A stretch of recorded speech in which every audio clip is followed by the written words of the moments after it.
Thank you. Hi, y'all. I'm Jo Ellen Onika Persad, Jo, alum of Hugsy. Thank you, Samantha, for having us here. I'm super excited.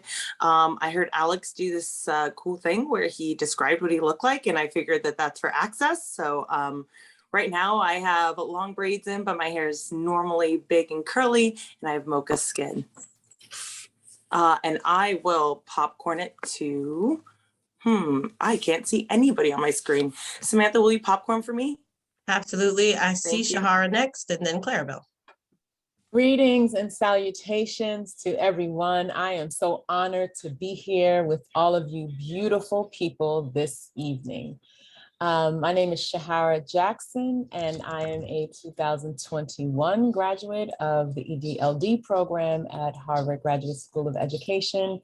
I must let you know that I represent Brooklyn, New York, wherever I am. Brooklyn is me, I am Brooklyn. And I am dark-skinned, wearing glasses that are beautifully contoured to my face with braids, long two cornrows looking like Pippi Longstocking. I will pass it on to Claribel. Hi, everybody. Good evening. My name is Claribel Aguilar Whyte. I am a Harvard alum from the TIE program. I graduated last year. I am Afro-Latina, and I am also first gen. I like the description, so I'm going to try to follow suit with the description. I'd like to think of myself as being lightly toasted with curly brown hair. And I am wearing a burgundy, almost pinkish color shirt. And I am super excited to continue this conversation. When Samantha first approached me with this idea, I got super hyped and was like, yes, we need this. So I'm glad to be here today. Thank you all for those wonderful introductions. So to get us started, as I mentioned earlier, when Samantha approached me with this discussion in mind, right away, I said, yes, I was on board because, to your point, Claribel, this is a discussion that needs to happen, a topic that needs to be addressed. And so to get us started, Samantha, I want to ask you 3 questions, and then hopefully we'll be able to answer more for our guests after your presentation. So the first question is, why did you choose to call it An Inconvenient Truth? The second question is, I noticed that on your flyers and your materials, you have the hashtag #us2. So if you could tell us more about what the hashtag #us2 is. And then lastly, it's called Black Woman and Me. Will you talk about what do you mean when you say me, who the me is? And then, like I said, hopefully we'll be able to get into your presentation and leave some room for questions from our participants. All right, sure thing. Thank you for those questions. Before I do that, I want to follow suit with my identity. So I identify as a Black woman. I'm a sort of a light brown skin, and I have braids right now, but generally my hair is kind of little around shoulder length, sometimes straight, sometimes not. I also want to add that Shahara Jackson introduced herself as Shahara Jackson. I will reintroduce her as Dr. Shahara Jackson because she got her doctorate. She got a doctorate, and I am proud of that. And Shahara will be leaving at 7, but we'll be hanging around until 7:30. Okay, so I call this an inconvenient truth conversation because very often as a Black woman, as Black women trying to make people hear us, we have all these truths to tell, but unfortunately we're treated like it's kind of, it's never really convenient for anybody to listen, or very often it's not a convenient conversation to have. So I'm like, okay, we can call it inconvenient, but we're having it and we're telling our truth, and be it convenient or inconvenient to you, this is something that we want to talk about and we want to share. And I'll say, and as you probably notice as we go along, I only met these people, these awesome women on the panel with me, either last year or the year before. So I met them. So we've lived all these lives and all these years, and we ended up having all these similar experiences, even though we never knew each other before. So it isn't things that are happening because we know each other. These are things that are happening in Boston, in South Carolina, in DC, in New Mexico, in New York, in all these places. and we want to make sure, like, are people aware? Are they not? Let's just have these conversations that we might have with each other. Let's have it openly. And so that's why I called it an Inconvenient Truth Conversation. The second question was hashtag, right?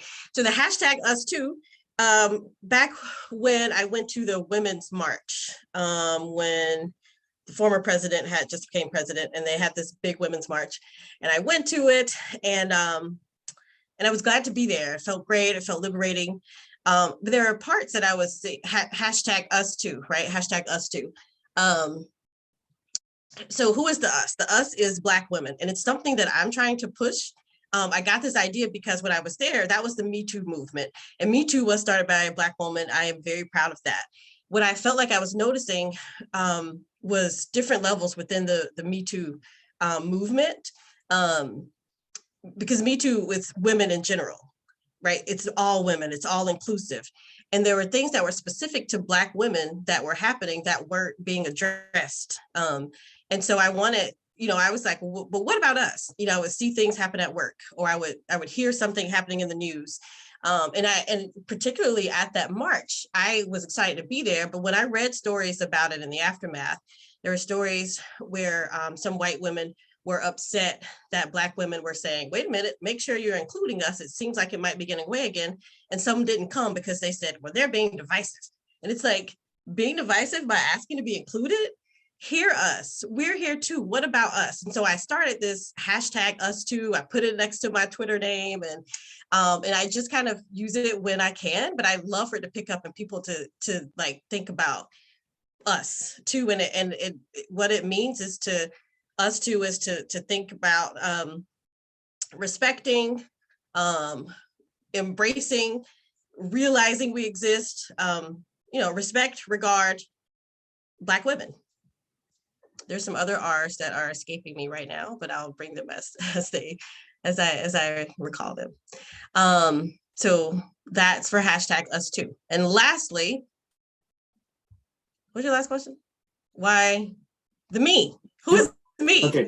You asked all three together. Right. I can't keep up.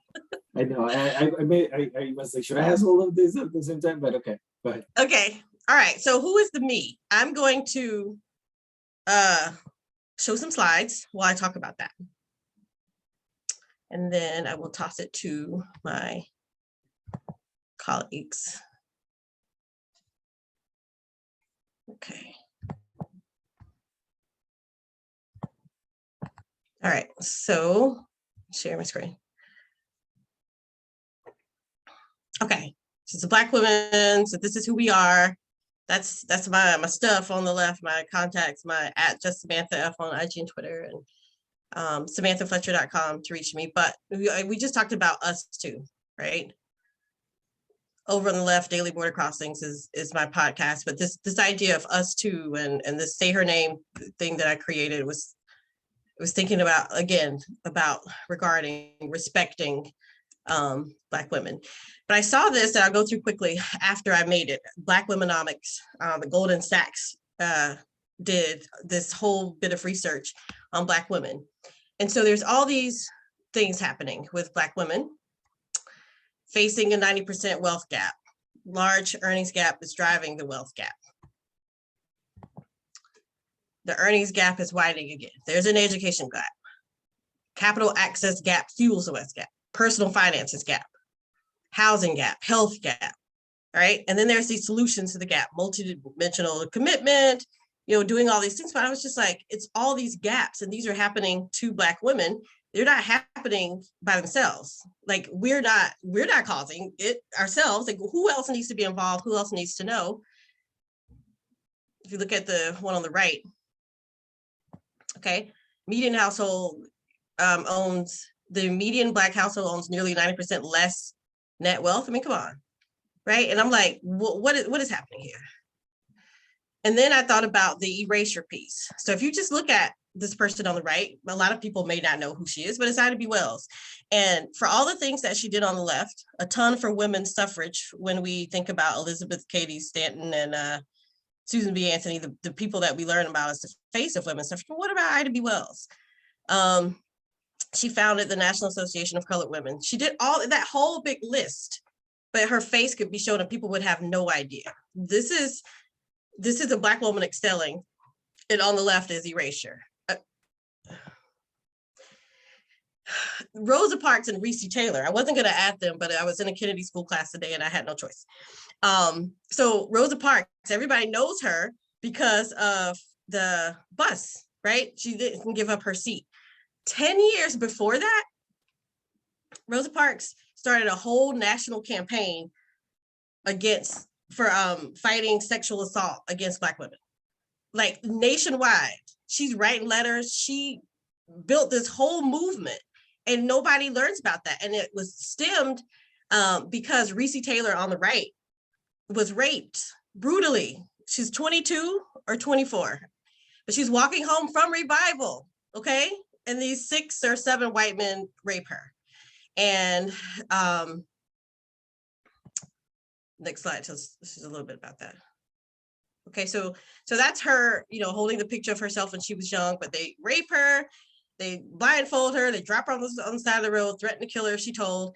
And one of them admitted that it happened and named the other 6, and nobody got arrested. So Rosa Parks was furious. And so she writes this, and the NAACP sends her to interview Reese, and nothing comes of it when she writes, something, and then it gets bigger and bigger. Like she's putting it in black papers everywhere. And so it's getting this national attention. But this story was never told. Maybe not want to read the part on the left because it'll make you mad. But so what happened was the grand jury refused to indict. She launched the Alabama Committee for Equal Justice for Miss Reese Taylor, but that became this whole nationwide. It's like she was Me Too when time's up before it was. And this never got, so how many people don't know that story? How many people don't know about Reese Taylor? So they didn't indict. She got outraged. She wrote more. She got other people to write the governor. She kept doing all these things, and it didn't, nothing came in terms of punishment, but it didn't stop her from pushing this and bringing all this attention to something. And then lastly, Judge Ketanji Brown Jackson. So she's done all this stuff, right? More trial experience than not just like more than one, right? But if you combine all of it, wait, she's younger than them, okay? Maybe not all, but she has more experience than all of them combined.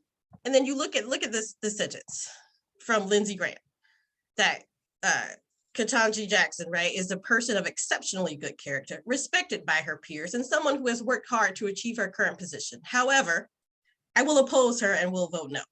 That's erasure. So if she, okay, with all her experience, is erased, what of us? And so this is why I'm talking like, how are we expected to look at this? So that's why the me, when I say me, is you, because I meant you as in whoever is here and whoever is listening and whoever will hear the recording. If you are not a Black woman, you still should know that these things are happening. And so the me is you. And this was just another way that people could register, but I put, from Ida to Reese and Rosa to Judge Jackson, Black women excel and are constantly erased. So what is all of our roles in this?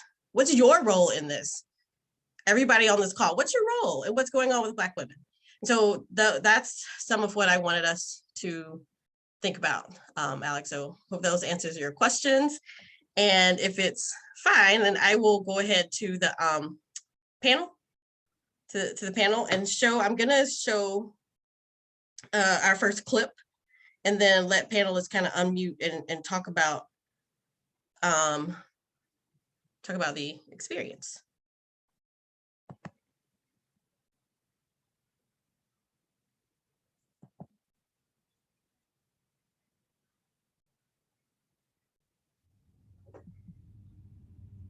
So this is just me being a little bit theatrical because I love my opener. So I could I'll fast forward through that, but that's what it looks like. If you wait a second, maybe I'll move on. Okay, so let's try this next one. That be. The most disrespected person in America is the black woman. The most unprotected person in America is the black woman. The most neglected person in America is the black woman. Ow. So, Brother Malcolm X had those words to say, and does anybody want to just respond to like what you think of when you hear that?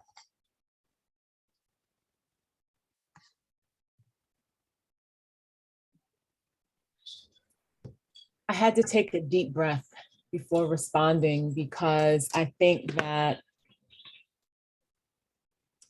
the words that Brother Malcolm spoke 60 years ago are even more accurate and relevant today.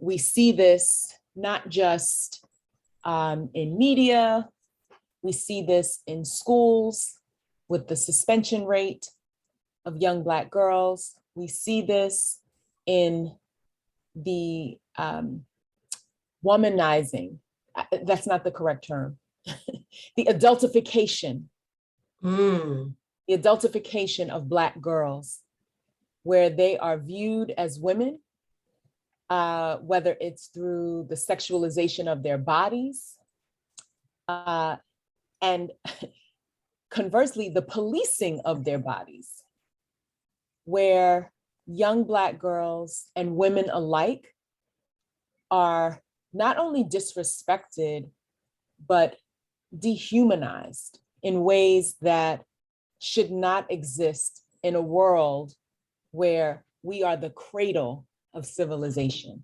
And so I must say that in order to persevere through daily life, it is critical that we are, as Black women specifically, careful of what we inhale in this society. And so I challenge each of us, not just on this screen, but in our audience and those women who we encounter on a daily basis, to just have grace for one another, knowing that we are breathing in the toxicity of this society that is ingrained in the thought process and in the treatment of Black women specifically, but women in our society in general. Thank you so much, Shahara, for that. When I was doing the project, at some point I'm like, oh, I need to include that piece. And I can't even, I don't remember when I heard it for the first time, but I remember the feeling when I heard that for the first time. I thought about how much it resonated with me, how I hadn't heard somebody say that, how I was glad to hear this Black man speak that truth. Because I just hadn't heard it before. And I thought, this is true. It is unfortunate. It shouldn't be. But I was glad that it was said. And I thank you for saying that giving each other grace, because that's what we need, especially when we are being treated that way, or being seen in those, disrespected, neglected ways. I want to, and any of the panelists, and if you want to stop me, you can. The next clip I'm going to play deals with something that I actually want all of us to really talk about, with the whole crux of my production that I made, the need to center us versus this erasure of us, and like something related to that. So I'm going to play one thing, and I want it to sink in. And then I'll play it a second time with the piece added to it. All right.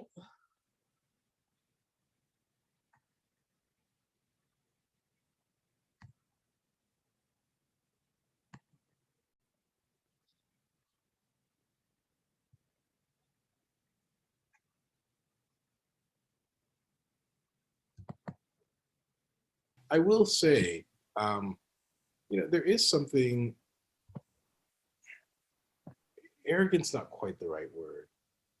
There's something cruel and unjustified in the way that we constantly think of Black women as able to save the day when America needs her, but to be ignored otherwise. So I kind of want us to just sit with that, us in the panel, and then us in the audience. I will say, there is something.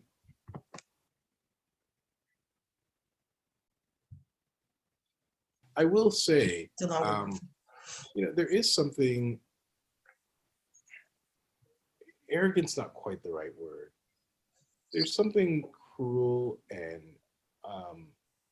unjustified in the way that we constantly think of Black women as able to save the day when America needs her, but to be ignored otherwise, right? I mean, the most topical moment of this currently has been, every liberal, and frankly, even a wider swath of people, not just liberals, praising the role of Black women in the most recent election, right? That this core group of voters are the ones who have brought America back to sanity.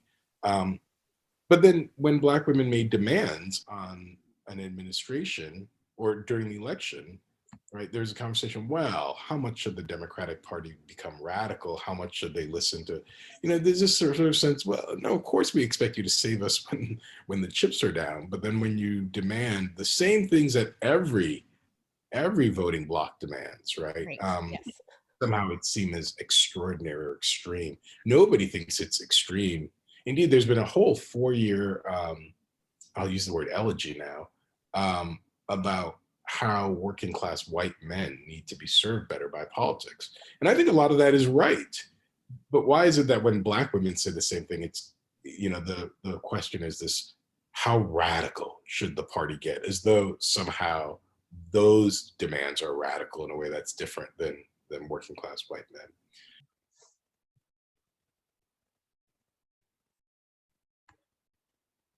All right, so I'll stop my share. That was attorney Eko Yanka.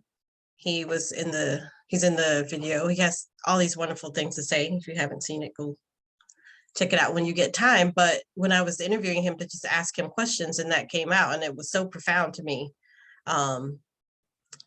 about this whole, come save us. All right, now go about your business. That's what it felt like, and that's what it seemed like. So who wants to speak to that? I can say something.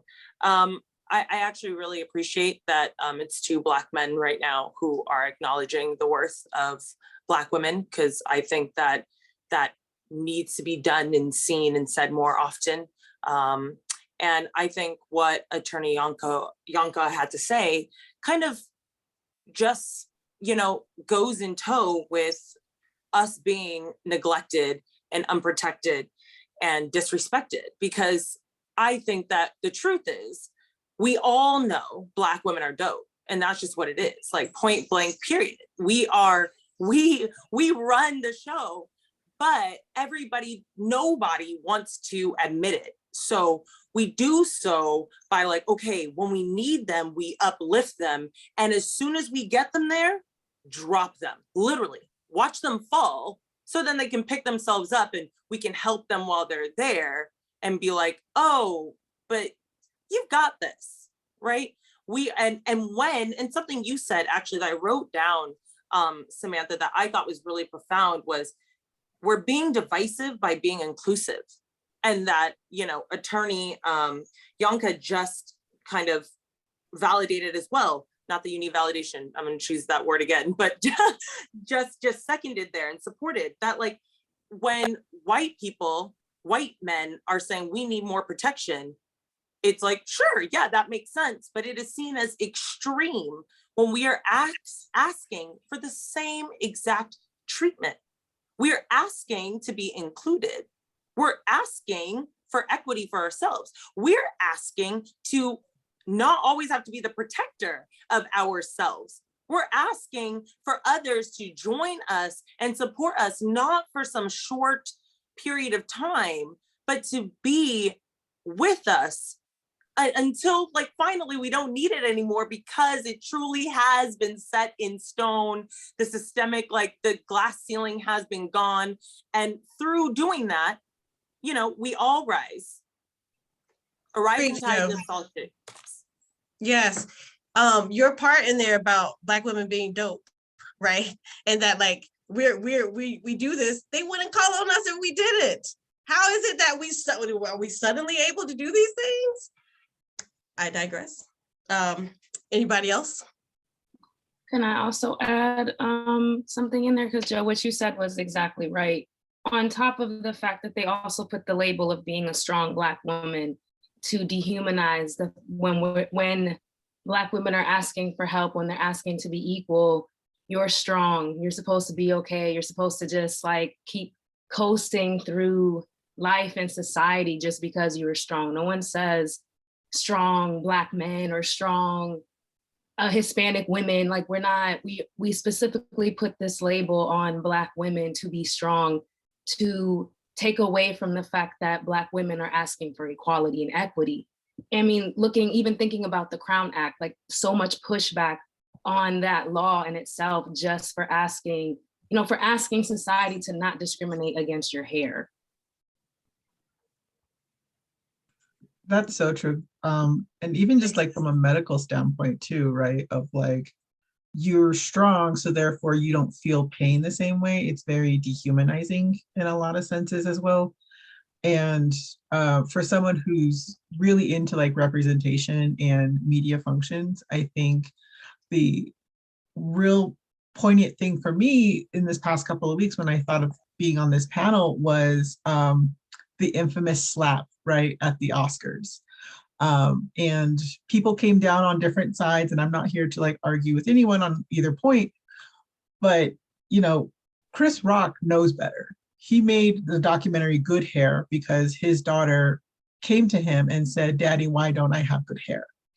And for him to make fun of a woman, a Black woman in this spotlight, and about her hair and about, you know, a medical condition. And when someone went to defend that woman, arguably we can debate on like the merits of, you know, physical violence. I think that was something that was also in Samantha's really dope 2-hour video too, about, you know, maybe nonviolence isn't always the answer. And that was definitely a moment when I was like, that is someone defending a Black woman on a public stage in this space of grandeur, of like Hollywood glamour, of like, you have to be perfect. Your body is under scrutiny every second that you're on screen. And even if you don't fulfill this fantasy these rando people have, you know, you're discredited. And for her to have to swallow that and just say like, well, she should have talked to him in private afterwards. It should have been a private thing. Hell no, fuck that guy, excuse me.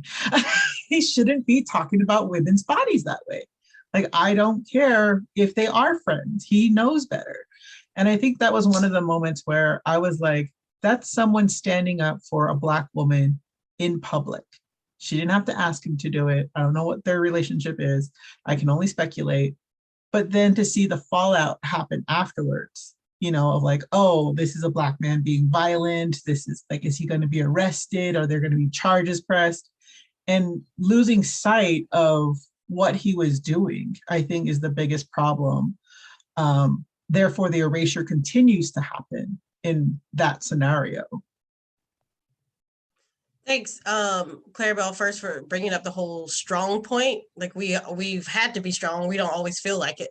And thanks to Loyola for your points about that strength and like misdiagnosing or people in medical professions feeling like we don't need as much because we're strong. Yeah, the whole Chris Rock Jada, that's a whole big long discussion that could go a long way. But the one thing, the one thing that I'll say about that's just about Black people in general, that I was like, I need to write this somewhere, but I need an outlet. Maybe I need to join Medium. But one thing that I felt like wasn't discussed was people were worried about, you know how when one thing happens, right? If a Black person does something, it represents the whole race. And so people were like, oh, Will did that. then everybody's going to say Black people are violent again. That's going to come back up. And I thought, is Chris Rock not Black? If you want to see the whole race is violent because of what Will did, but not see that maybe the whole race is not violent because of what Chris Rock did, that means you just want to see Black people as violent. You had 2 Black people who reacted in 2 different ways, but everybody was like, oh, Black people are violent. What color is Chris Rock? He darn sure ain't white. So what, like, how you gonna just, like, then you want to see Black people as violent. So that's not about Black women, but it just, for me, was like, how can we, like, do we not even see the hypocritical part of that if you're going to say that all Black people do one thing, but 2 things happen and you're choosing one, that one Black person did. So, all right. I want to, this got us to thinking about being strong and thinking about things that we carry and stuff like that. And so I want us to think about the workplace, or think about what, as we're striving to climb this ladder and move up and things like that. There's a clip that I want to play from Shahara Nolan, who is a awesome. She's gonna be one day. If you haven't heard of her, I'm sure you will one day. She's at the Harvard Medical School, but she's in Teen Vogue and like in all these magazines because of somebody who's practicing medicine, but who's also just an amazing Black woman. But first, Alex, I saw your hand. Do you want to chime in? No, you know what? There's a comment in the Q&A by one of the participants about the workplace. So okay. maybe we'll play the video first, and that will lead us into the comment/question. Okay. All right. Which one? This is 21.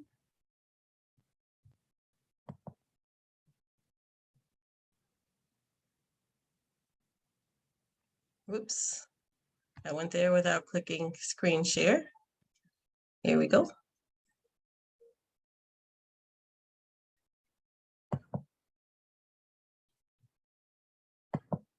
It's just straight up like gaslighting. And I think it happens all the time as a Black student who is pushing for institutional change. Like you're saying this is my experience, right? Like I'm dealing with microaggressions in the clinical setting, and you've then erected a microaggressions task force that you'd like me to serve on, and you're not going to provide me with any form of compensation, or you're not going to provide me with any form of my friend, showing that you appreciate my effort. So then when it comes time for me to apply for residency, right, because that's the next step after medical school, yes, I'm not going to have anything to show for it. And then the process continues on and on again, like as people are trying to get professorships in medicine. So it's like they want us to do the work to save ourselves because they know we're going to do it because our survival depends on it. Yep. And then once we get there, they're going to be like, well, why don't you have any research? Well, because I've been serving on these task forces, right?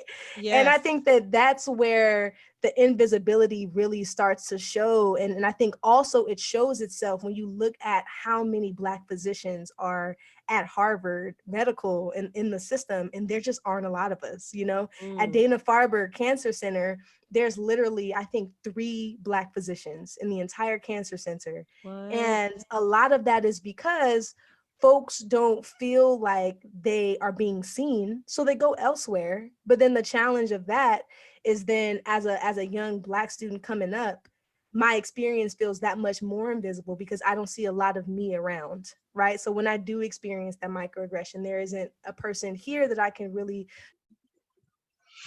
All right, so she goes on to say that we do all these task forces and we do all these things because we feel like no one else is going to. So, so we feel like, all right, we need to do it because who else is going to do it? But then, what's the cost? And the part where, she talked about it from a student standpoint, but that could be us in the workforce where it's like, I don't see anybody, like who else do I see when I'm on these? And as I move up, who else do I see that looks like me? And so when we take this stuff on, at what cost? It can be like having 2 jobs. What's the financial cost, the emotional cost, the physical cost, the psychological toll, all of those things. But I'll stop. But it definitely resonated in terms of the amount of times when I think, all right, I'm getting it this time, this school year, I was a teacher, and I'm like, this school year, I'm falling back because I can't do 2 jobs, and like school starts in September, and then by October I'm back in because something has happened that needs addressing and nobody else is going to. And I'm like, you know, and it's this constant thing, but you're not getting this extra pay. And other people get to go home early, or other people are being promoted, and you're like, I'm doing 2 jobs. What about me? So who else? You know, from the chat or from the panel, please jump in on this one. I'll chime in and lift up a comment that's in the chat that Okay. Irene shared about the video and asking, could you speak more to the minority tax and how it appears in education? I mean, I can share that part of what we've seen in the last 2 years is a heavy emotional tax that Black, Brown educators have been paying in the form of emotional labor as well as mental labor by carrying the burden of people just who did not know what this country was about prior to 2020, who perhaps were educated in a bubble, right, that did not know and understand the experiences that not only their students were having, but that their fellow colleagues were having in this system, where we had to do so much teaching and unlearning and holding space for our colleagues while also trying to heal ourselves. And so part of that is, what is the response that you give to people when they are priming you to help them understand and navigate, you know, the systemic racism that exists within our educational system, because that's where the question was directed. So I think, what is the response, Irene, and to whomever else, that you give to your colleagues? My response is, I'm not the oracle, so I don't have all of the information. I literally say that, right? Do you say that? I said that when I was a principal, I would say that. I say, I'm not the oracle. I don't have all of the information, but I believe that the answer's in the room and someone has it. And if we don't have it, we can Google it. My favorite phrase is Google that, okay? Google it. There's a wealth of information available. And as soon as you find out, let me know. I'm grateful. Thanks, Shahara. Anybody else? Just jump in. Yeah, I'm also, oh, sorry, Claribel, you can go ahead. Oh, I was just gonna say, my biggest strategy has been saying no. I think someone mentioned that the free emotional labor, the mental labor, the task force in education, we are good for a task force. We are good to ask people to come together and use your brain power and not compensate you for that. So what I tell my colleagues is no, tell them no if they're not going to pay you to do it. And I know that sometimes it comes across as, because I work with a lot of up and coming teachers, and it might sound daunting because they're new into the profession, but I tell them start early saying no, because those are the things I wish that I would have done when I first entered into the profession, and not giving away so much of my labor for free.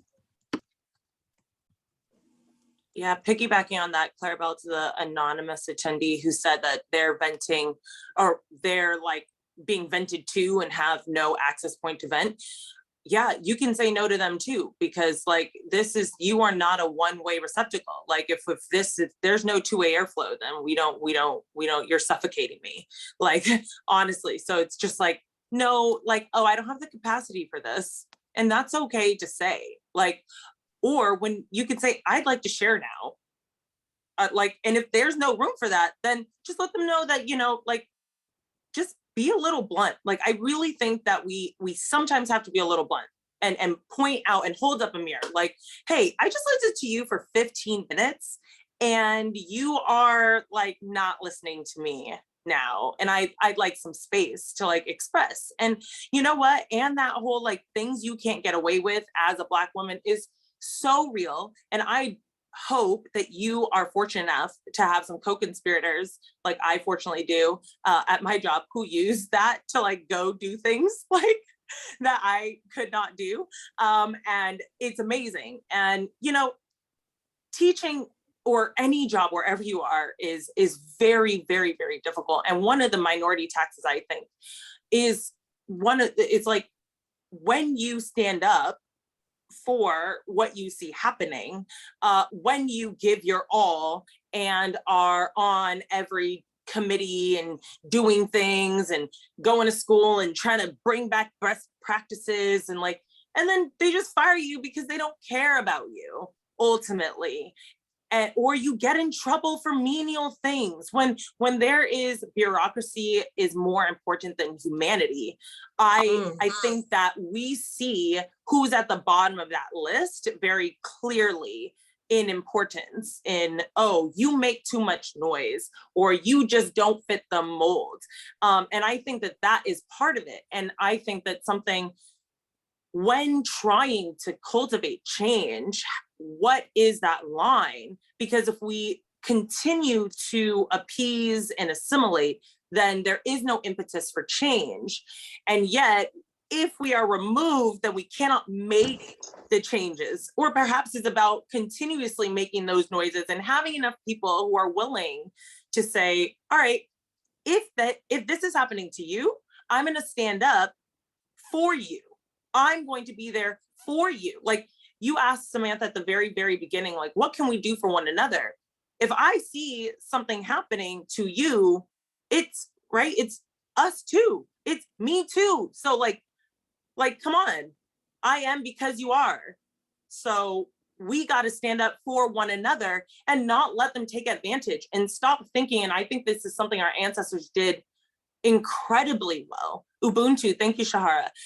Dr. Jackson, excuse me, who I had the privilege of working with for a little bit.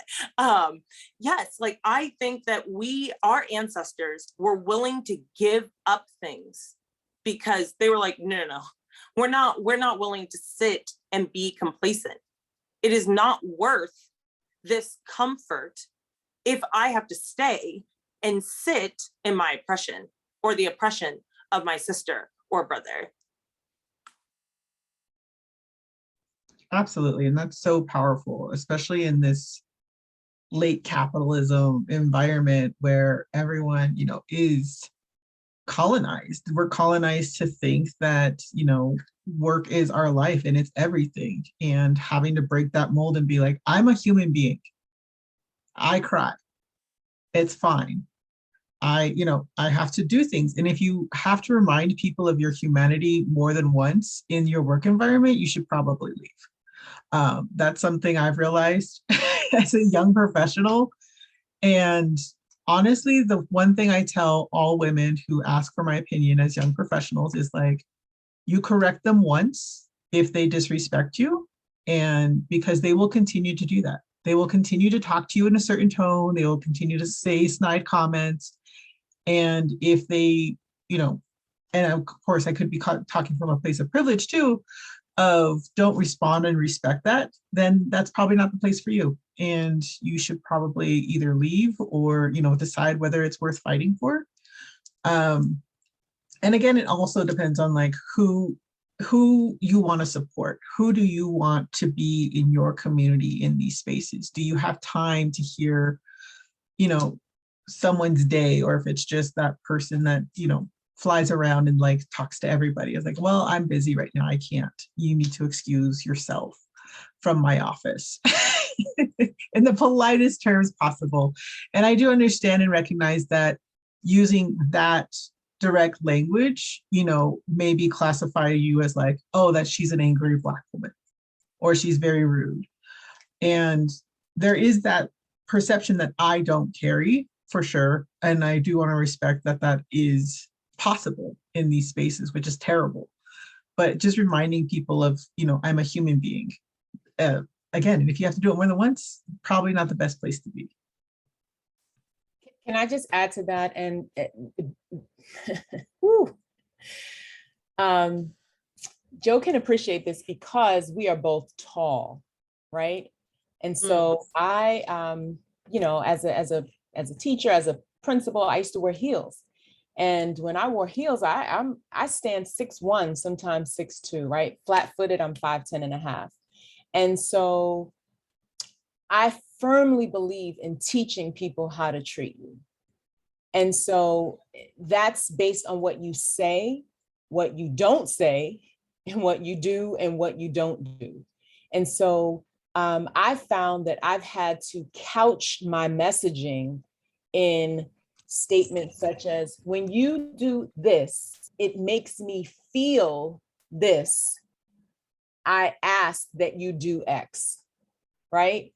Because people don't believe that we have feelings, that we actually feel, right? And so, if we think about Sarah Bartman and the treatment, the mistreatment that she went through because they didn't think she had feelings, right?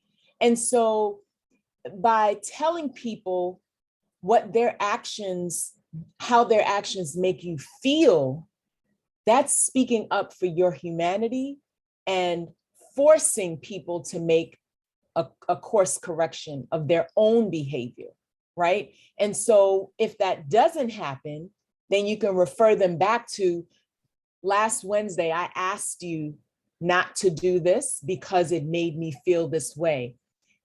I believe now, based on what you just did, that you're choosing to treat me this way, which is not acceptable. And so teaching people how to treat us is so important. And that doesn't just apply to women, that applies to everyone. But more often than not, we are more reluctant to speak up because of whatever system is in place that does not allow us to use our voices. But yes, receipts and protection. Can I piggyback off you, Dr. Jackson? Because I also think, like, in addition to keeping receipts and teaching people how to treat you, you have to know how you want to treat yourself, which I think Black women especially, like we still figuring that out, a lot of us, myself included. And the reason I say that is because we have to live in these bodies. And so for me, the biggest reason that I was like, I don't know, y'all are gonna call me angry, you're gonna tone police me, you're gonna do whatever you're gonna do, but this force into code switching or being somebody that I'm not, when I truly do, if you listen to my words, lead with kindness, lead with love, because those are like tenets of my character that I work on. I will take your feedback, but it's like, you want me to be exactly like this. And at some point it was just like, I don't want to live in the body that has to be like that. Like, I just don't want to. When I come home and I'm trying to figure out why I don't know what I did that I feel like I can't move, I can't think, I can't produce anything, I can't be creative. It was just like, girl, because you depleted yourself out there making everybody happy. You have no remnants of anything else for you. And so I've just started also saying, like, you know what? This is a you problem. I definitely have me problems. I definitely have things I can work on, and I will continue to work on them. And just being able to acknowledge where the you problem lies and where the me problem actually lies has also been helpful in being able to notice when I need to set those boundaries, when I'm realizing that, wait, you are actually trying to erase me right now. Wait, you're not valuing me right now. Wait, I said that first. Like, actually, that's my idea.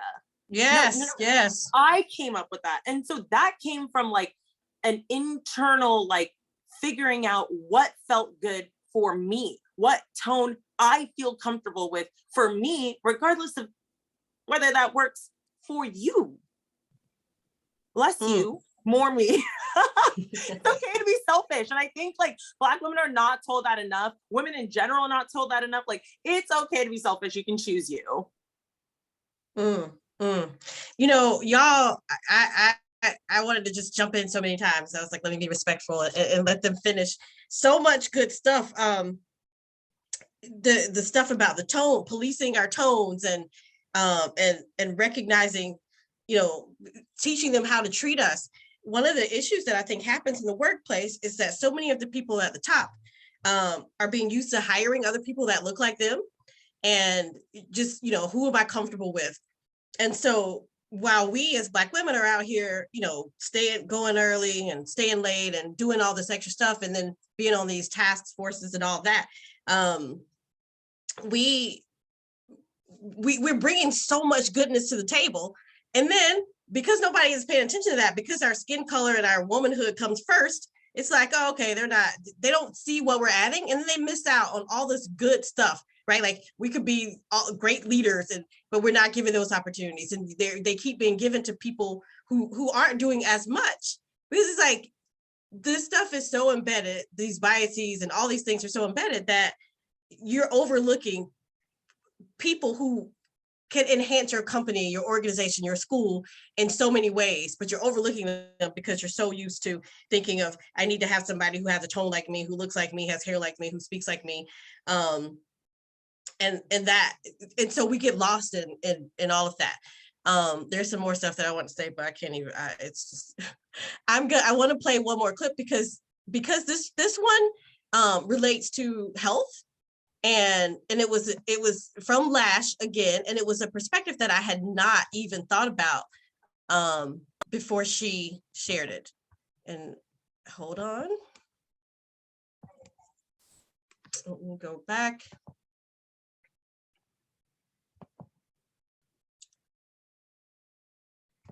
All right.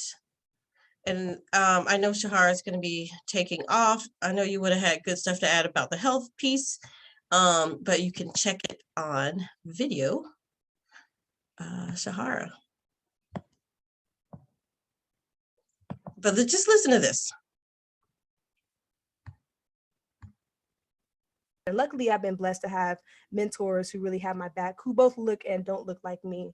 But I think that those experiences are really amplified in these spaces. And I just finished reading Caste by Isabel Wilkerson. And she quotes this study that showed that, like, the more you interface with the caste system as a reminder of where you are in the caste system. Like, for example, even though I'm here getting my MD, and in my mind, I can start to think that I'm moving on up and I'm going to be accepted by the upper caste, which she identifies as white folks. It's that constant reminder is going to have more detriment on my health. So she was saying that those who are middle income and interface with that realization more frequently are more likely to have worse health outcomes, like hypertension, chronic diseases, et cetera, because it causes more stress, which was really, Let me get that. Wait, the ones who interact with, or who we're thinking about, say that one more time. So in our minds, we would think, okay, a person like a Black person who is low income, right? Because they're unable to have access to different resources, health insurance, access to healthcare, et cetera, they would be more at risk of having worse health outcomes. Okay. But what she showed in this study is that it was actually folks who were middle income who, not because of access, but because they interface more with the realization that no matter how much money they make, et cetera, in their workspaces, constantly being reminded through microaggressions, they all accumulate and they have this chronic effect on our health. And therefore, those individuals are more likely to have a higher risk for those chronic diseases.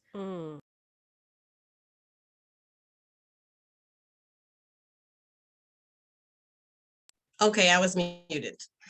Okay, so let's let that sink in, because I know we're taught about so much through labels, and I don't like when our students or our people are labeled as low income. This is low income. It makes you want to be like, so I'm gonna start calling you high income, because I know you don't want me to reflect on the money you got, but let me just call you high income, because that is when you call somebody low income, everything you think about them is, can they afford this? What if this? Are they happy? I know it's a bunch of low income people that are happy, but if I just only say, hey, you're a high income person, you'd be like, please stop seeing me through that lens. But people use that label and they think that people who are on the lower side financially are the ones who are struggling health wise. And so I just wanted to like that.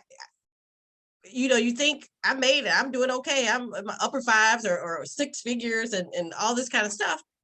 But are we? And so I'll let somebody else kind of speak to like that reality of becoming unhealthy because of this fight and this struggle as a Black person, as a Black woman.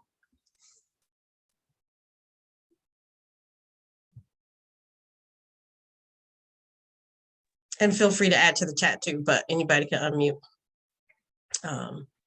One thing that I wanted to mention too, that I know Samantha, for a number of reasons, your work has been focused on the experience of Black women. But one of the things that I've been thinking a lot for a long time, perhaps because I came to this country as an immigrant, is that we obviously know the history of the missing and murder Indigenous women in this country and in Canada, of all the Latin American women who get raped and go missing at the border, right? And that unfortunately, there's not a whole lot of record and data to show what these women undergo. My best guess would be that in a lot of ways, very similar to the plights of Black women in the workplace, in the healthcare system and all of that. And that's why at the beginning of the session, I mentioned that I was so appreciative of Loyola being, for the last 2 years, the voice basically at the ed school for Native American people. And I'm so glad to see Claribel joining us to have also representation from Afro-Caribbean and Latinx women, because I think we all also need to be aware of when we uplift Black women, Native American, Indigenous women, Latinx women, we are uplifting, at least that's my hope, everybody. And so that's why, again, I appreciate that we have this great representation at this panel today, so that we can see like, oh, okay, Black women, Native American women, Latinx women are hurting, and we need all, as we move hopefully into positions where we can exercise a little bit of power, take care of all of you. That's my hope, at least, as I move along this diversity work at the ed school. Thank you for adding that, Alex, and Loyola or Claribel, you can chime in. Loyola and I, speaking of panels, I was all over the place last year. She's still doing so many, but we did one that talked about different minority groups. And if we are coming together, like when sometimes it's time to unite, when sometimes it's time to be individual, so you can get individual problems addressed, but also some reasons why we sometimes aren't united. And it's a lot of it has to do with the way the groups are presented by the mass media and whatever perceptions and thoughts that people have, and they're not. But I agree that all is better when we're working together. And for anybody that's on here who hasn't seen the video that I made, there's a part that I feel like the person's last name is Richie. So this video production, it's like a research paper, but I brought it to life. And so when I'm citing a source, I'm citing this source that she talked about, like feminism and how people who call themselves feminists, which issues went to the top. Well, the mainstream, the ones who had the microphone, got the loudest, they were the ones, and this is white women, a lot of those issues were the ones that got addressed. But there's other things like Native American girls going missing, being kidnapped. That's not something you hear about in the news every day. And issues like Black women being disproportionately victims of sexual assault at the hands of police, police doing catcalling, and then you try to speak up and then they can do whatever they want to you. People, like, these are things. And so I remember getting really, I remember reading this piece, and it was written by an Asian woman who was dealing with some discrimination. And she was talking about how she saw an article on white women saying, I'm liberated. I'm not wearing a bra. And she thought, and I thought to myself, this is what we're fighting for? I mean, because if you don't want to wear your bra, like, I get it, I hear it, but like, it's people dying or being raped and all these things. And so it's like, this is why it's important, because and all the other research and stuff, it talked about how, like, when people were being feminist, when this was getting started, it was women. But if you're Black, your race came first. So it's like, you're not really seen as a woman. It's like, well, you're Black, and it's like your issues get caught, treated differently, but we're still women who need to be included in women's issues. And we're often erased. And, I find it hard to erase somebody that's so easy to see. You can't not see Black people. How you not gonna see all this brown skin? But yeah, it's like, I don't see you. And so, but Loyola or Claribel, I'll also see if anybody wanted to chime in. And then after that, I just have one more thing I'm going to show about Black girls, and then I want us to talk about some solutions, maybe. Yeah, I did want us to have, I had one thought about the clip that you just showed, in thinking about why people or women of color in the middle class would be more predisposed to having chronic health conditions.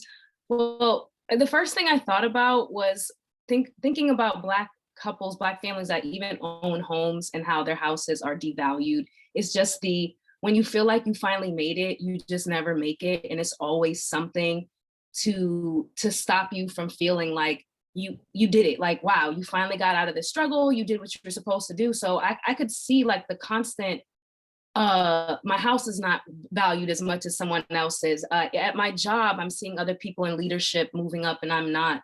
It's the constant messaging of society that we're just not good enough. And I feel like that is what's causing, especially middle class, these chronic health problems that you wouldn't even think that you would have. But money doesn't erase the microaggressions, the misspelling of your name, the people who don't pronounce your name correctly, the not honoring of the type of food that you eat. It's just constant stuff every day. Thanks, Claribel. Exactly. Yeah, that's so true. Like, I know when the Black Lives Matter movement happened and there was this big push for defunding the police, I think there's just some feel-good YouTube video out there about police officers, pulling over Black motorists and like giving them ice cream. And that was supposed to be like this feel-good, like, oh my gosh, like, look, we're getting out there and engaging with the community. But the look on these, particularly the women's faces, because it was like a hidden camera type of thing. And I was like, she is terrified. Like, you're causing the stress on this body because she doesn't know why she's being pulled over. Like, many Black people are over policed when they're just being motorists, trying to get to work, trying to live their daily lives. And the fact that this was promoted as like, oh, this is like the police engaging with the community and trying to get them. I was like, no, like, how could you miss the mark so completely? And I feel like it's these like Band-Aid-esque type things of like, this is how we're going to fix systemic racism and over policing of Black and brown bodies. And I was like, you're missing it. Like, I don't understand how you keep missing it, honestly. Like, even working at the jobs I worked at Hugsy, and like, being in this colonialist education part, I was like, we are still missing the mark entirely when it comes to Black and brown bodies. The other thing about the medical piece I just want to talk about a little bit too is like back in 2020, there was an article released at CNN about Black babies having a higher rate of survival if they have a Black physician. And in all the research I've done and like following up and trying to like read the articles and see the study, not one mention about Black mothers. And I was like, why? These babies just don't pop out of the ground. There are children, desired, wanted children by Black women. And they have to read this article and pray to God they have a Black physician at the hospital. Like, why are we? Also, the woman is supposed to be there and we're completely missing the mark again. Like, what kind of supports are available? Like, what do the mothers say? Like, how are we going about this issue? And again, completely ignoring Black women in the room, literally, who just gave birth to a baby. I was like, I don't understand, again, how we keep missing the mark. Thank you. And Can I, just you make know, a quick point, Samantha, excuse me. Oh, Lord. Yeah. That's What'd you what, say? sorry, Samantha. That's okay. I just wanted to say also, I was thinking about, she's saying the middle class. I don't think it has to be if you're this, then this is what it's like. And if like, because I'm thinking about like, we also have to face the fact that low socioeconomic status also comes with certain health risks True. that are just there. And then my thought was, how does social media play into this? Because I did this Coursera course a long time ago that the Yale professor who has that class about something about happiness, about being more happy. And one of the things she was saying that prevents happiness is comparison. And so, sure, when we are in the middle class and maybe experiencing it a lot all of the time, like we have that lived experience, but comparing ourselves to other people is also a lived experience. And so even though you might not be middle class, you're still able to compare yourself and see outside and see what other people are getting through the means of social media. And so I wonder if a consideration or a continued study might be the impact of social media on like trickling down in and seeing more of it, in addition to some of the problems that lower socioeconomic status families might have regarding access, regarding healthcare, because apparently, healthcare for all, boo, right? So like, those are things that I'm wondering. And so I didn't want it to be like, oh yes, this is the problem, and make it almost like slightly elitist, if you will. And just, yes, I agree completely with the medical field just does not love Black women. And that is very deeply, deeply, deeply, deeply personal to me and going on in my life. And we really, really need to rectify it. So shout out to all the people becoming Black doctors. And Loyola, were you in the film, a film with Samantha before, and you brought up a Black and a Navajo, when Samantha, you asked a question about like, oh, what are some of the reasons like we can't unite? And I immediately thought, Loyola, to something you said about how sometimes we do it to ourselves. And we don't unite because we also don't like Black people. So like, how are we going to unite when we're like, we like go over there? And I thought about that specifically. Loyola, you can tell it better than I do, but about a documentary Loyola brought up.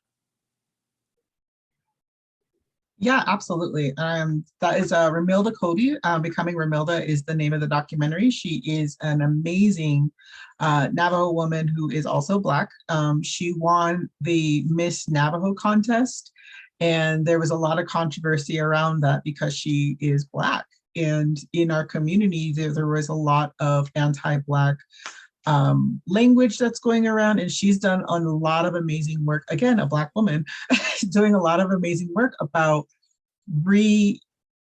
reiterating like the history of Black people in Navajo culture, and also what we refer to Black people in our language and how that needs to change.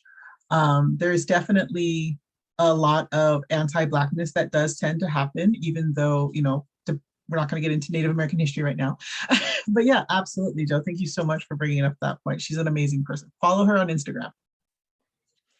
I want to add too what I forgot to say when I was like, I got so much when we were talking about health, but we're also talking about the workplace. And one of the things that I was going to say too, that Shahara talked about prioritizing your feeling, or she talked about your feeling, not prioritizing. She talked about letting people know it feels like this when you say this. And thinking about that. And so I think one issue that happens in the workplace that people who are managers, employers, colleagues, whatever, should think about is who are we prioritizing? Whose feelings get prioritized? Because very often, I've seen, so let's think about somebody, so let's think about crying. And I've seen more white people, women crying than Black women. And it's not necessarily that we're so much stronger. It's what I have found from my family, from my upbringing, we come from a space where we're taught there's a time and place for everything. The workplace is not the place to cry and have tears. The workplace is the place to show, like, as a part of professionalism, what is the, like, what's in the job description, and am I doing that? And if I'm not doing that, let's talk about why, and let's keep talking without tears. And so a problem that, as I go about my life doing diversity work and equity work, I have Black women, women of color come to me to say, how do you think I should address this situation where my feelings aren't being heard? I'm being drowned out because society has been kind of, it's just been a kind of a societal norm to see tears from a certain group of people and feel like, oh, I have to cave to this person. Then, like, if a Black person's crying, like, whose feelings are we prioritizing? My mother-in-law worked her way up to become a CIO of the United States Mint, and then the CIO of the Office of the Comptroller of the Currency. And she talks about how it was the first time that a lot of people had a Black woman boss. And so she was surrounded by white males and a few white women, mostly white men, because she's at the top, tippy top, and so she had to hire and stuff. But she said when she would get these women, she would sometimes have white women that would cry during a meeting. And this was unheard of, like professional, this was unheard of. So what she would do is slide a box of tissue across the table and say, you might want to use that. Now we're going to keep going. We're not stopping this meeting. And so that was her approach, and she never changed it. And so I think one thing that happens that can be stressful for Black women, because we're like, I operate in excellence. I don't operate in mediocrity. And so my excellence is telling me I need to do what the job says. And so I'm not understanding why I have to maybe not do that because someone else feels sad. So we need to think about feelings. We also got to think about, what about my feelings in this moment? So I think that's something to really think about. What is the person who's not crying feeling like, and how are they being attended to? So I wanted to say that. So the last two things, I'm just going to play them back to back. The thing about girls and the thing about what we can do, and then we can just go out on that. I have girls up. All right, this is girls. These are some leaders from the field that I sort of curated. They would have been quotes if they were on paper, but they're videos because this thing came to life.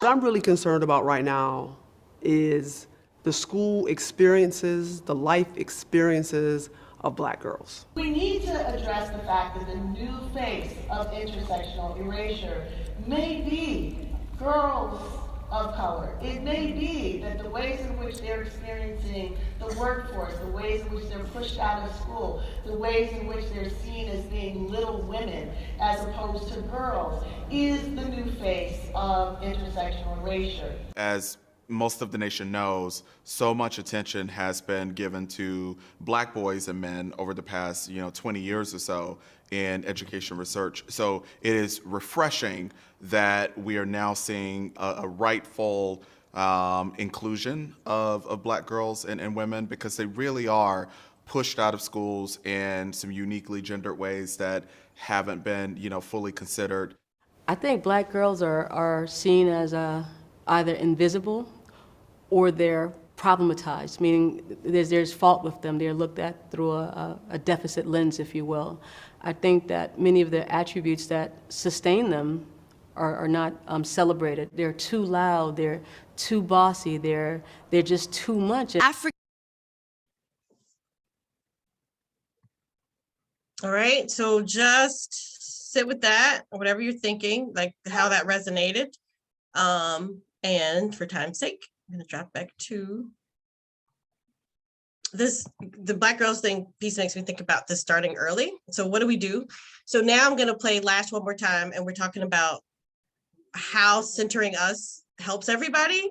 And like and then we'll just end with like, what can we do? What do we think can be done differently? And that can flood in from the chat if you're a Black woman, if you're not a Black woman. But I'll play this last one.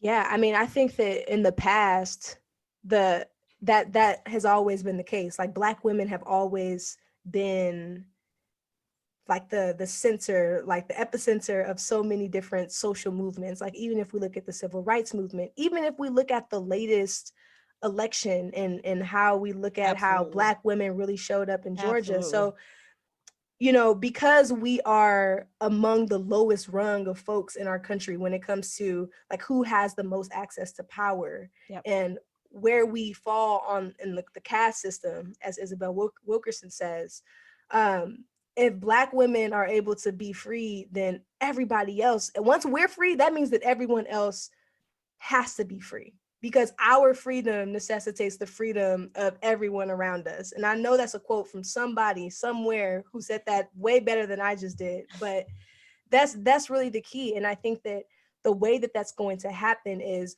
we can't just have policies that are like, all right, we're going to have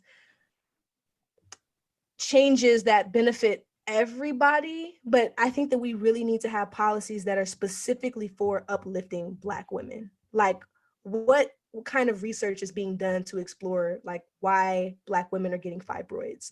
What type of research is being done around maternal mortality? Like we need to address specific issues that affect Black women, because what ends up happening when we have everybody policies, Black women get left behind.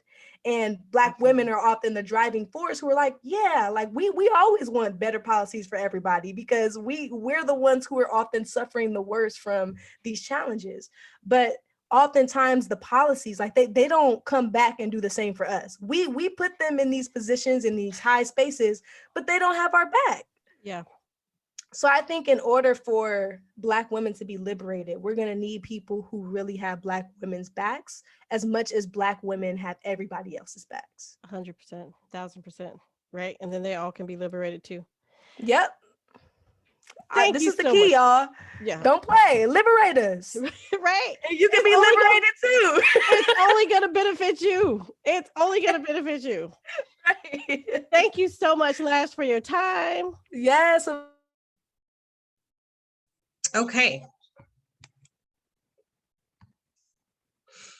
All right. So either Black girls or this liberation, does anybody have some ideas? How are we going to stop being invisible? Can you hear me? Okay. How are we going to, like, does anybody have solutions? I hope some things that are said in this conversation I hope this conversation has been helpful. And also, I agree, like have our backs. Alex, that's fine. That baby is so cute. So certainly if you have to step away, absolutely fine. Yeah, when it's so true. It's so true. I don't understand a lot of things in life and the way we've done this to ourselves in a weird way. I mean, like in general society of like, well, why don't we support Black women? Like I immediately thought of Brittany Garner, who is, a prisoner in Russia right now, well-known athlete, definitely an amazing character. Right, WNBA, right? She's played in the WNBA. Mm-hmm. Yep. Sha'Carri Richardson, got booted out of the Olympics over marijuana. That's like ridiculous. And they had a Russian gymnast who was like on drugs. And she still got to perform. Simone Biles, she had to sit out because of mental health reasons, and everyone was so critical of her. Like, you don't get to that level of excellence where you get marked down because you're too good. Like, what the fuck is that noise? You know what I mean? It's like, well, we want to make it fair to the other gymnasts. Well, like, let's raise the other gymnasts. Like, she's literally living it. Like, this is excellence, human perfection, people. Like, let her be. And I don't know about the last things, but I just want to call out these fabulous Black women who just inspire me and just got completely torn apart on social media. And I think the little things that we can do is, as individuals, you know, step up and defend Black women in these public forums, in these public spaces, and be like, well, you fucking go out there in that skimpy outfit and like do some flips then if you think you're so great and think your mental health will hold up to it. It's insane. And I really think that we should defend Black women at every opportunity. Don't be slapping people now. I didn't say that part. I just said we should defend Black women. Thanks, Loyola. Yeah, I wasn't a fan of the Will Smith slap. I thought they both were wrong. Not necessarily wrong for the joke. He could have been, he shouldn't have. I understand comedians.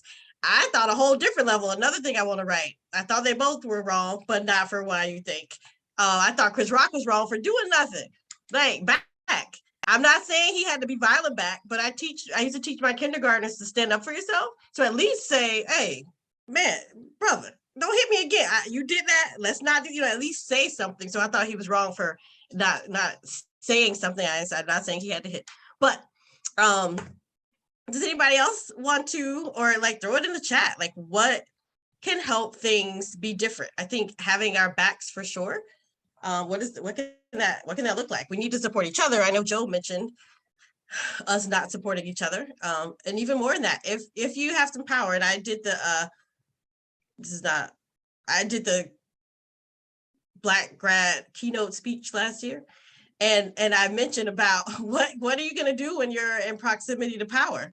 What are you going to do when you're in power yourselves? And so what can we do? Like, what can we do to stop this erasure and stop, with our blood pressure being raised and all of these things? And so I'll stop and let somebody else.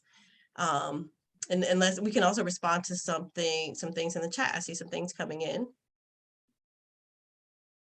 Let's see. Jennifer said, build policies with Black girls and women at the center. Jonathan said, Loyola, when you were talking about signs, that it might be time to leave one's workplace. I love that you added, or stay and fight. As a white man, perhaps I can be part of an effort. Yes, to build a supportive and powerful coalition in the workplace. That way, if a Black woman decides to stay and fight, the rank and file workers are organized and ready to stand in solidarity. We can fight for the conditions we need for gender justice and racial justice in the workplace. And then toxicity meters need to be established. What research, we're Harvard, what research can we do to create a toxicity meter? Like, all right, you're getting to this place, you get to this point, you know you're a level 3, right? They're gonna be like, what are you talking about? I'm talking about this meter that got established and you're making it hard for me to be here. As red flags. So I'm gonna stop and let somebody else say a little bit in our last bit.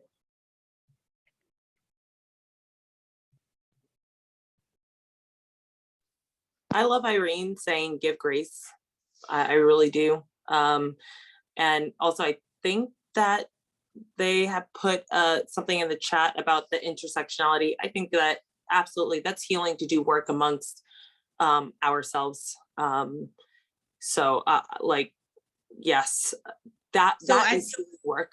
Yep. Sorry to interrupt, Joe. That's in the Q&A, and I don't think people can see that. So somebody put something about intersectionality among Black immigrants, Black Americans, but yeah. Yep. Irene in the Q&A says, thank you for touching on intersectionality. Could we also talk about intersectionality of Black identity as a race, ethnicity, nationality, culture in the American context? In other words, Black immigrants, Black Americans, different diasporic communities, etc. And we didn't get to really talk about that, but I think that those conversations are so important to have within ourselves to decolonize ourselves as well, so that we can come together and reduce our fragmentation and separations. I think everything about standing up for one another and like see something, say something, cause good trouble. Like, don't be afraid, like do something. We're all like, I know that sometimes it like, what if I do the wrong thing? Well, doing nothing sides on the side of neutrality, and neutrality sides on the oppressor. So that makes you feel better. Doing nothing is the wrong thing all the time. So like, do something. And Black women, give yourself breaks, give yourself rest, realize you deserve rest. You are deserving of taking the rest that you need. Give it to yourself, love yourself, figure out what that means to you. And that is healing, and that is taking action as well. Oh, okay. I was about to say on that note. All right, go ahead, Claribel. I was gonna say that give yourself grace and say no to things that do not fulfill or push you into the direction that you are trying to go into. I can't even say it any better, Joe, because you said it. Thank you, Joe. Thank you, Claribel. Is that all right? I'm looking at time. I want to say thank you. Oh, thank you, Maria. She loved everything about tonight. I want to say thank you to the panel of women, Loyola, Claribel, and Joe. Thank you so much for taking this time to talk to me, to have this conversation with me and everybody else and with each other.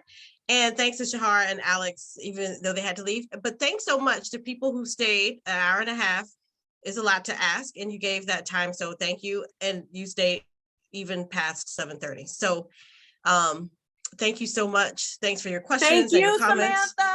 Samantha. Yes, thank you so much for holding this space. I actually needed this. It's been a rough week. This is the highlight of my week. Thank you. Y'all make me feel like there's hope, right? We got each other. We have each other. So, all right. Well, this is being recorded. We can send it out to people who signed up, who may have missed it. We need to throw this up on YouTube. People need to know what we had to say. And I will close with, yeah, I can't close better than you guys did. Support us, say something. Doing nothing is on the side of wrong. And we will see you next time. Oh, wait. Sidney Poitier made a famous saying, as Blacks, we must learn to swallow it bitter and spit it sweet. That's a good one. Okay. Thank you, friends. I will close. Bye.